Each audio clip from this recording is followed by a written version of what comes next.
Thank you for watching Yuko's Family Meals.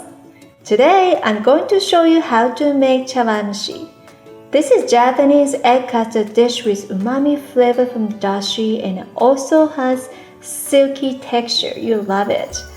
And when you go to fancier Japanese restaurant like sushi place, you will have this as a side dish. And it's a perfect day to have it in a cold day. And we usually make dashi from bonito flakes, but today I'm going to use dashi powder. This is much easier. Okay, let's get started.